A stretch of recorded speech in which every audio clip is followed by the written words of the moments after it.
Law is a command of sovereign backed by sanction. एक बहुत अच्छा स्टेटमेंट आपने सुना होगा, नो मीन्स नो। बहुत मुश्किल है कि आप केस में मुझे डिफाइन करना चाहते हैं। जो पावन है, मौसम भी मन भावन है, प्रकृति की सुंदर रचना में एक ख्वाब सजाया जा सकता है, संस्थान बनाया जा सकता है। आज बूंद को आपने मौका दिया, कल समंदर यही बन के आएगा। Who is Priyanshu Kumar Tripathi in one line? In the 1947 issue of Harijan, Gandhiji wrote, "All criminals should be treated as patients, and jails should be hospitals admitting this class of patients for treatment and cure. No one commits crime for the fun of it. It is a sign of a diseased mind." In simple words, अपराध से नफरत करो, अपराधी से नहीं. Because sometimes behind every crime there is a story of pain, poverty, neglect and circumstance. लेकिन सवाल ये है कि क्या जस्टिस सेम रहती है विमेन और मेन प्रिजनर्स के लिए? Does women prisoner experience the prison system inequality with the men prisoners? What about those whose identities do not fit into the traditional categories? And if justice means equality, तो क्या equality prison system के अंदर भी रहती है? To help us understand this important and evolving issue, we are honored to have with us today someone who not only brings academic depth but also legal perspective into the system. We are honored to have with us Mr. Priyanshu Kumar Tripathi, Assistant Professor, Jharkhand Rai University. Sir, before we enter into the serious discussion, I just wanted to ask, who is Priyanshu Kumar Tripathi in one line? In one line, I am going to say this in one word. I am an observer. मैं जो देखा, मैंने जो समझा, मैं वही लेके आपके पास आया हूँ। ऐसा नहीं है कि जो आपने किताबों में पढ़ा या दस्तावेजों में पढ़ा, जो आपके पास लीगल डॉक्यूमेंट्स है वही मेरे पास है। So let's enter into the heart of today's conversation. So the very primary question that I wanted to ask you, जब आप सुनते हैं हमारा जो आज का टॉपिक है केस जस्टिस, तो आपके माइंड में क्या चीज़ सबसे पहले स्ट्राइक करता है? सबसे पहले मेरे मन में ये स्ट्राइक करता है, हमने जब ये टॉपिक रखा केस जस्टिस, यानी कि हम बात कर रहे हैं सिर्फ प्रिजनर्स के बारे में नहीं, हमारे सिस्टम के बारे में भी। जो जस्टिस डिलीवरी सिस्टम है वो खुद ही एक केस्ड है। आप उसको प्रोसीजर वाइज बोल सकते हैं, आप उसको स्ट्रेंथ वाइज बोल सकते हैं, स्ट्रेंथ ऑफ जो स्टाफ्स होने चाहिए वो नहीं है। तो जो जस्टिस, मैं रिफॉर्मेशन की आज बात करता हूँ, बट वो रिफॉर्मेशन पूरे तरीके से मिल नहीं पा रहा है। वो हम डॉक्यूमेंट्स में देख पा रहे हैं, वो हम लॉज में देख पा रहे हैं, वो हम जजमेंट्स में देख पा रहे हैं, पर एंड ऑफ द डे जब मैं आपसे बात कर रहा हूँ तो वो हम रियल लाइफ में प्रैक्टिकल एग्जांपल्स में नहीं देख पा रहे हैं प्रिजन्स में। वहाँ जेंडर इक्वलिटी कैसी है, और लॉ बना है सबके लिए तो सबके लिए होना चाहिए। मैं कोई भी पॉलिसी ला रहा हूँ तो हम लोग बहुत खुश हो जाते हैं, हमारा गवर्नमेंट कुछ भी पॉलिसी ले आता है कि चलो ये तो इम्प्लीमेंट हो जाएगा। बट इम्प्लीमेंट जहां भी हो रहा है तो प्रिजन सिस्टम भी एक अलग सोसाइटी है। वहां भी ये रूल्स रेगुलेशन होने चाहिए। और कितना इम्प्लीमेंटेशन हो पा रहा है कि नहीं, उसी पे आज हम लोग बात करते हैं। आपका डिसर्टेशन का topic is very much related to the topic we are discussing today. So we know कि आपके पास इस टॉपिक के ऊपर काफी पर्सनल इंसाइट्स हैं। मैं बात करता हूँ अंडर ट्रायल प्रिजनर्स की, तो उनको अपने फैमिली से मिलने के लिए आफ्टर एवरी 8th डे उनको मौका मिलता है। मतलब वो 8वें दिन के बाद अपने फैमिली से एक बार मिल सकते हैं। और जिनको पनिशमेंट हो चुका है वो आफ्टर 15 डेज के बाद अपने फैमिली से मिल सकते हैं। बट प्रिजन सिस्टम में हमने सेम रूल उन बच्चों के लिए भी लागू किया है। 6 साल के बाद वो बच्ची जो वहाँ जन्म ली है उसको दूसरे सोसाइटी में बाहर निकल के एंटर करना है। वो उनसे मुलाकात नहीं कर रही है, वो उनसे अवेयर नहीं हो रही है, उसको सिर्फ यही पता है कि ये मेरी माँ है। उनको नहीं पता है कि बाहर मेरे फादर कौन है, मौसी कौन है, बुआ कौन है जिसके पास उसको रहना है।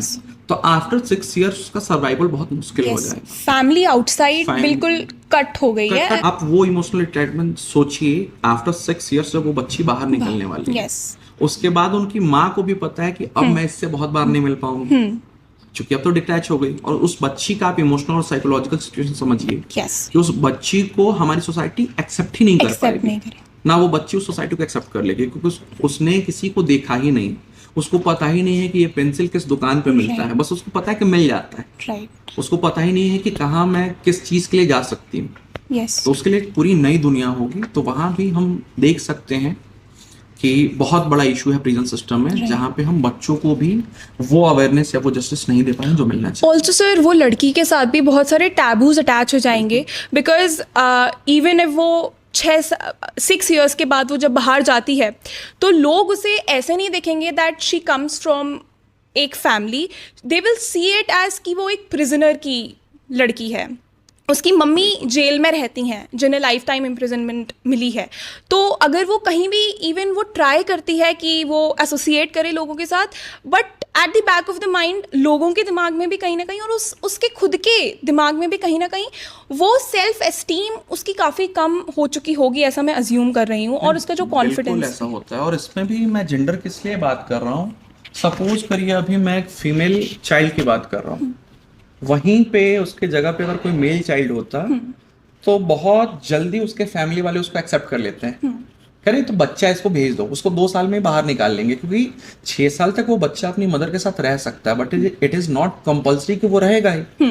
2 साल के बाद भी उसको निकाल दिए। बट वहीं अगर मेल चाइल्ड होता तो तुरंत उसके जो फैमिली मेंबर्स है तुरंत कहते कि आप इसको बाहर दे दो क्योंकि ये हमारे घर का बच्चा है। तो ये भी फर्क आता है। तो उन बच्चों के लिए कोई स्पेशल लॉज नहीं है अपार्ट फ्रॉम न्यूट्रिशन, जो भी हमारा प्रिजनर मैनुअल कहता है कि उनको हम न्यूट्रिएंट्स अलग देंगे, एजुकेशन फैसिलिटी देंगे, सब कुछ देंगे, but end of the day उतना वो एग्जीक्यूशन नहीं हो पाता है जितना हम और आप सोच सकते हैं। जो प्रिजन में है तो उसका आफ्टर केयर अच्छे से होगा क्योंकि वो अभी अपनी अर्ली स्टेज ऑफ डेवलपमेंट में ही है।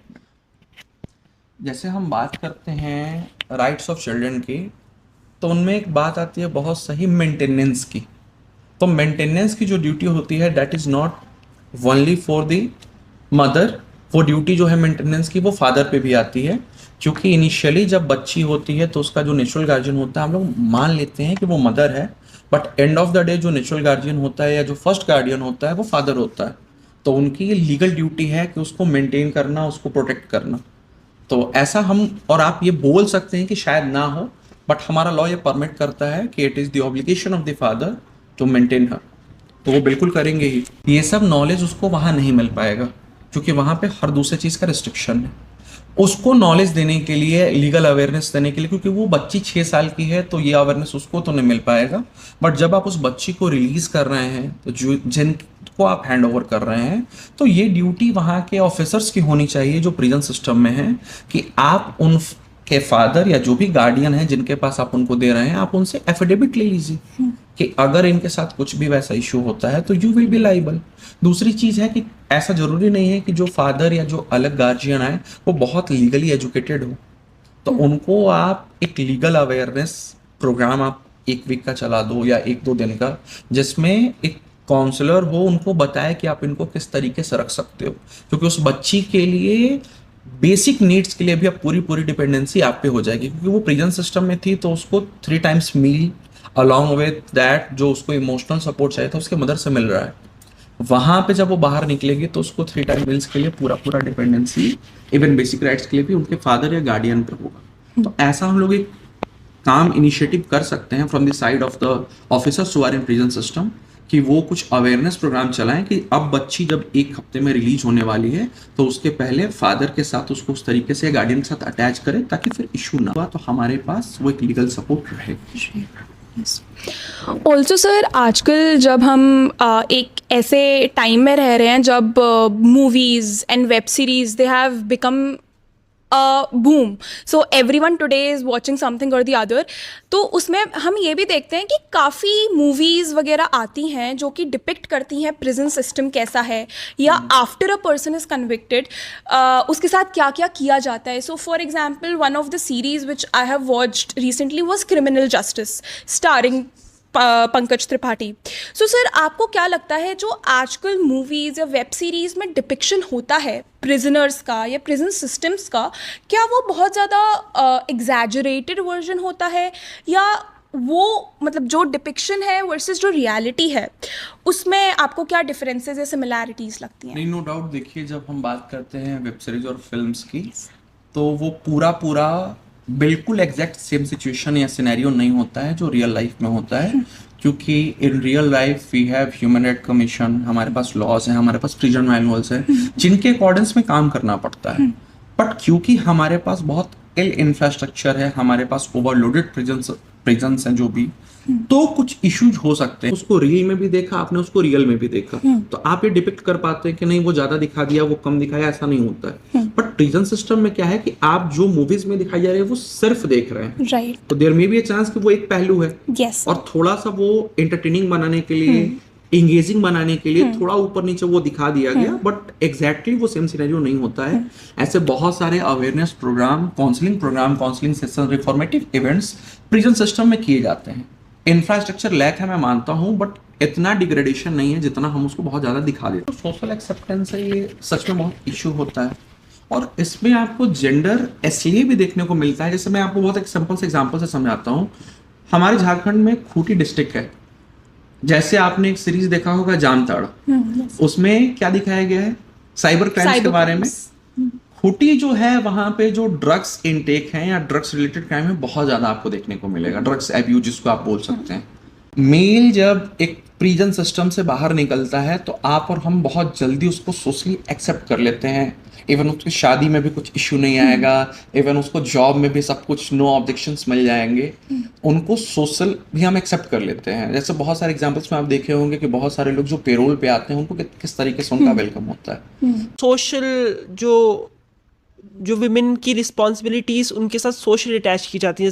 Sweden is the only country जहां पे मेल्स के पास भी ये राइट है कि वो अपने बच्चे को 6 साल तक अपने साथ प्रिजन में रख सकता है।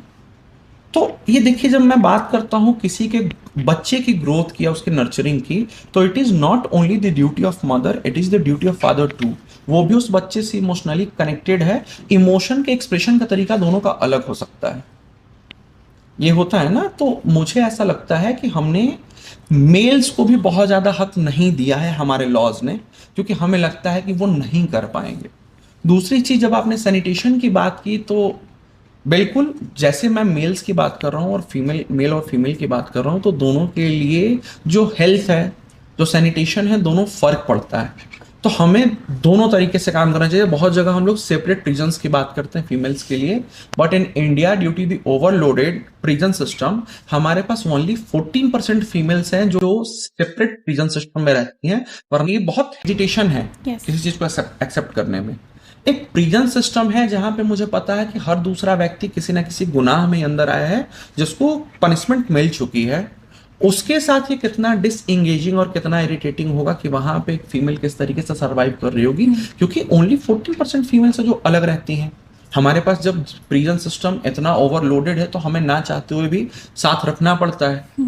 वहां पे बहुत तरह के इश्यू आ सकते हैं, तो उसके लिए हमने कभी कुछ नहीं सोचा है। दूसरी चीज है कि हम बोलते हैं कि उनका रेगुलर मेडिकल चेकअप होना चाहिए, but it is not possible for any prison कि वो इतने लोगों का मेडिकल चेकअप पीरियोडिकली कर पाए। तो बहुत सारे ऐसे डिजीज हैं जिसको नहीं पता करने पे बाद में उनकी डेथ भी हो जाती है। तो इस पे थोड़ा काम और बेहतर हो सकता है। अच्छा बात बोला कि हमें अपराध खत्म करना है, अपराधी को नहीं, क्योंकि अपराधी हो सकता है कि फ्यूचर में जाके वो बहुत बेहतर बन जाए, तो उसको बहुत बेहतर बनाने की जिम्मेदारी उस समय जो प्रिजन सिस्टम है या उनका जो भी इंफ्रास्ट्रक्चर है पूरा उस पर डिपेंड करता है। तो ये काम हो सकता है। सर, जब हम फीमेल्स की बात करते हैं, we are talking about unique issues like menstruation that women in prison may face, तो क्या विमेन का एडिक्वेट रिप्रेजेंटेशन है प्रिजन एडमिनिस्ट्रेशन के अंदर? क्या हमारे पास adequate number of women officers हैं so that prisons with females as well can work well? ये बहुत अच्छा सवाल था। ये इसलिए सवाल था क्योंकि हमने जब रिसर्च किया था तो इसमें डिफेक्ट आया था।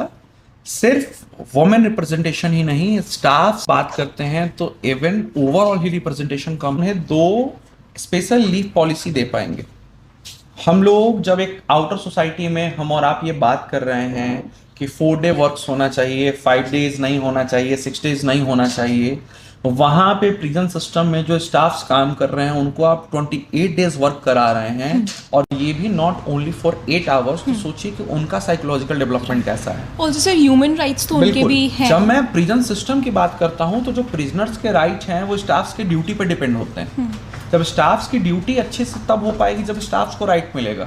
स्टाफ्स जब कॉन्ट्रेक्चुअल बेसिस पे हैं तो मुझे पता है कि उन्हें मैं बेसिक फैसिलिटी के अलावा कुछ नहीं दे रहा हूँ। उनका हेल्थ इंश्योरेंस नहीं है। वहाँ पे एक बहुत क्लियर इंसिडेंट निकल के सामने आया था कि वो जब अपने घर से ऑफिस के लिए निकले हैं और उनका एक्सीडेंट हो जाता है तो there is no insurance, no policy. तो वो इंसान इतने फ्रस्ट्रेटेड वे में आएगा और वो किसी के साथ भी कोई ट्रांजैक्शन करेगा, कोई इंटरेक्शन करेगा तो लाजमी बात है कि आप देखोगे कि वो वैसा गुस्सा निकलेगा। जैसे हम लोग बोल देते हैं कि इंस्टीट्यूशनल एब्यूज़ की बात करते हैं कि वहाँ प्रिजनर सेफ नहीं है। वो सेफ इसलिए भी नहीं है क्योंकि मैं एग्जांपल देता हूँ कि मेरी 8 घंटे की शिफ्ट है और मुझसे आप 15 आवर्स का अगर वर्क कराते हो तो लाजमी बात है कि 15 आवर्स के एंड होने पे जब आप मुझसे बात करोगे उस समय पूछोगे कि एक लाइन में बताइए कि प्रियांशु त्रिपाठी कौन है, तो उस समय तो मैं नहीं बता पाऊंगा। क्योंकि उस समय वो प्रियांशु त्रिपाठी नहीं है जो प्रियांशु त्रिपाठी है। आपको एक सोसाइटी में ऐसा दे दूं जहाँ पे बहुत ज़्यादा कन्फ्लिक्ट है, जहाँ पे बहुत सारे वैसे लोग हैं जो किसी ना किसी गुनाह में अंदर हैं या कुछ ना कुछ उनसे इंटेंशनली या अनइंटेंशनली हुआ है इसलिए वो बिहाइंड दी बात। आप एक सोसाइटी में हैं, आपको पता है कि आपको इसी सोसाइटी में रहना है और सोशली आप बहुत अच्छे वेल नहीं है। जैसे बोला था अच्छे लोगों की संगति में रहिए। वहाँ कोई भी अच्छा नहीं है ना। सब तो किसी ना किसी गुनाह में, किसी ने कुछ किया तो किसी ने कुछ ज़्यादा किया। तो वो जब हम सोशल एनवायरनमेंट ही अच्छा नहीं दे रहे हैं तो हमारा मेंटल स्टेबिलिटी कभी नहीं रह पाएगा। हमें नहीं पता है कि रात में हमें कैसा मील मिलेगा। कि बगल में अगर कोई एक डीजे बजा देता है एक रात में तो आप और हम बोल देते हैं कि हमारा मेंटल हेल्थ डिस्टर्ब हो गया। और वहाँ पे हर दूसरे दिन ये सिनेरियो है कि आपको अलार्म की तरह उठाया जाता है, आपको खाने के लिए अलार्म की तरह बुलाया जाता है। यानी कि मेंटल हेल्थ की तो हम बात बहुत कम ही करें, वहाँ तो बेहतर है। वहाँ मिनिमम फिजिकल हेल्थ भी बेहतर है तो ये बहुत बड़ी बात है। क्योंकि मेंटली आप किस तरीके से सेटल हो पाएंगे। सपोज करिए कि you are the only bread earner in your family. आप कोई गुनाह करते हैं और आपको प्रिजन में डाल दिया जाता है इवन 2 महीने के लिए भी, तो आप इस बात के फिक्र में रहिएगा कि आपके घर में ब्रेड एंड बटर कहाँ से आएगा। तो मेंटल हेल्थ की बात वहाँ मुश्किल है। अभी हमने फीमेल्स के बारे में काफ़ी बात कर ली कि कैसे उनके साथ डिस्क्रिमिनेशन होता है and things related to it, but we should also consider that males also go through similar situations in life and उनके बारे में ज़्यादातर बात नहीं की जाती है इवन बिहाइंड द प्रिजन्स और बिहाइंड द बार्स। तो सर इसके बारे में आपका क्या ओपिनियन है? मैं उसको मेंटल कंटेक्स्ट में बोलूँ तो दर्द होता है, उसको सोसाइटल वे में बोलूँ तो उसको भी दर्द होता है। जब हम प्रिजन सिस्टम की बात करते हैं तो हमने फीमेल्स के लिए सेपरेट वार्ड्स के बारे में बात की। उनके साथ उनके बच्चे इसलिए रख सकते हैं because they are very emotionally connected. But क्या वो इमोशन एक फादर की एक बच्चे के लिए नहीं हो सकती है? क्या वो सोशल स्टिग्मा उसको बहुत परेशान नहीं कर सकता है? ऐसा बहुत सारा सिचुएशन है जहाँ पे बहुत फेक केसेस में भी बहुत लोग अंदर हैं। तो क्या उनके साथ जो वहाँ पे इंस्टीट्यूशनल इनजस्टिस हो रहे हैं उनके बारे में ठीक है ह्यूमन राइट्स बात कर रहे हैं, बट एक सेपरेट सेक्शन उनके लिए भी होना चाहिए। उनको भी वो बेसिक राइट्स मिलनी चाहिए जो एक फीमेल्स को हम बोल पा रहे हैं। क्योंकि when we talk about gender justice then it is not only about the females, it is also about the males. ऐसे बहुत सारे क्राइम्स जो उनके अगेंस्ट उस इंस्टीट्यूशन में हो रहे हैं उनको कोई रिपोर्ट नहीं कर रहा है। वो इसलिए नहीं कर रहा है कि वो बताने से भी वो शर्मा रहा है कि उसके साथ क्या हुआ है। वो इसलिए नहीं शर्मा रहा है कि वो बताना नहीं चाहता है, वो इसलिए शर्मा रहा है कि वो चीज़ हम सुनना नहीं चाहते हैं। यार तुम्हारे साथ ऐसे कैसे हो गया, तुम्हारे साथ कैसे ऐसे हो गया। तो वो वाली चीज़ है कि हम जब एक मेल पर्सन को देखते हैं तो even not in the prison system, बाहर भी हमें बिना समझे उन्हें बिना जाने हम क्या करते हैं, हम खुद ही ये प्रिज्यूम कर लेते हैं कि दे आर दी स्ट्रॉन्गेस्ट। कुछ अनसेड नॉर्म्स ऑलरेडी एग्जिस्ट कर रहे हैं सोसाइटी और उसको इवन जो मेल्स हैं वो भी तोड़ नहीं पा रहे हैं। उनके साथ भी ये इशू है। जैसे एक बहुत सिंपल सा एग्जांपल है, हमने कलर्स भी डिवाइड कर दिए हैं कि ये कलर पहनेगा तो ये फीमेल है, ये कलर पहनेगा तो ये मेल है। अरे क्या पहन लियो, लड़की जैसा लग रहा है।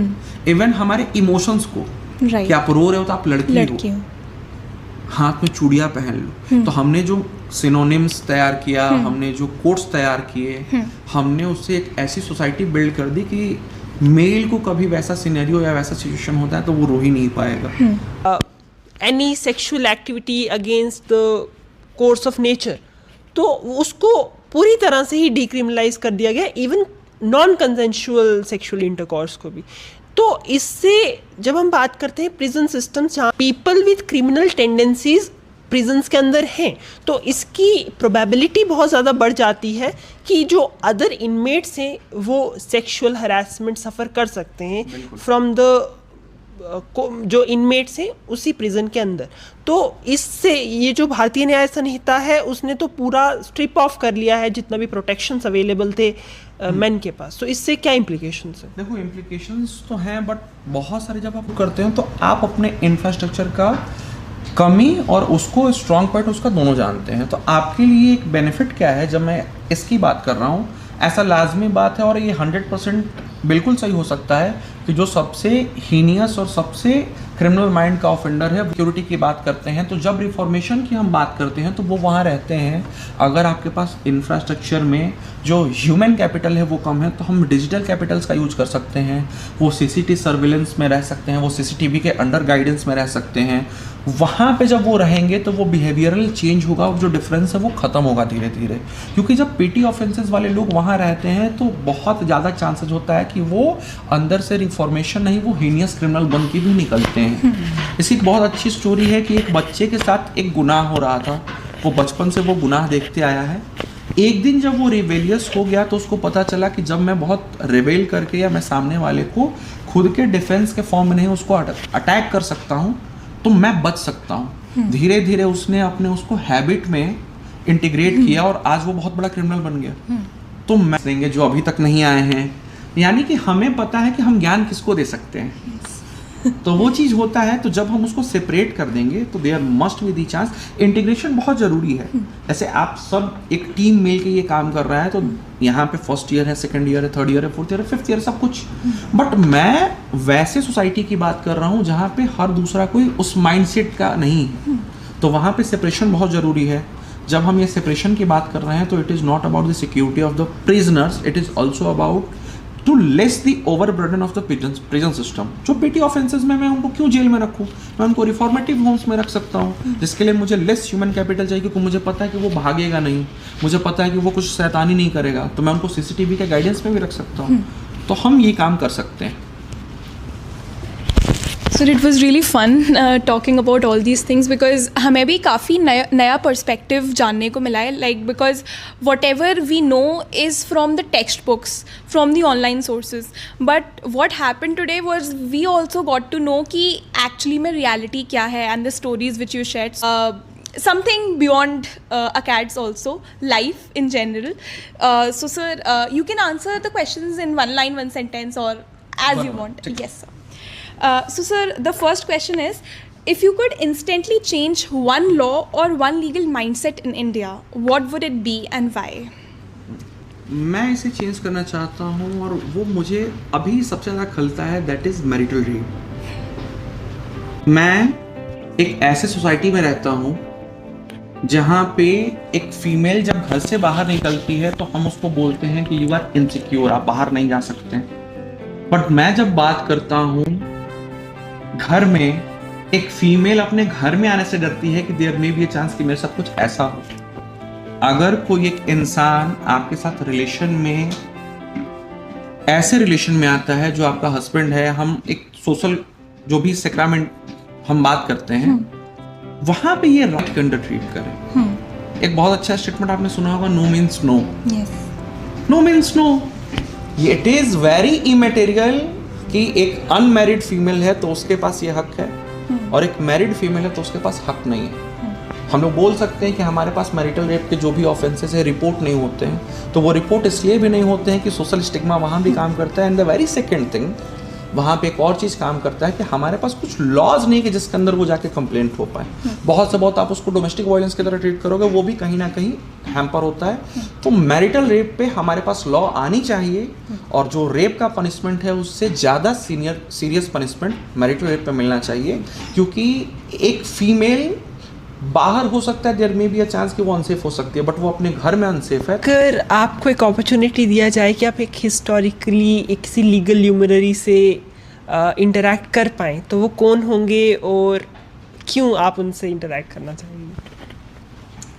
मुझे ऐसा लगा कि मैं अगर किसी से इंटरैक्ट करना चाहूँगा तो सिर्फ होता है ना कि लाखों हैं दीवाने यहाँ जिन्हें देखकर दिल भरता है आहें, ये हमसे ना होगा कि हम किसी को चाहें।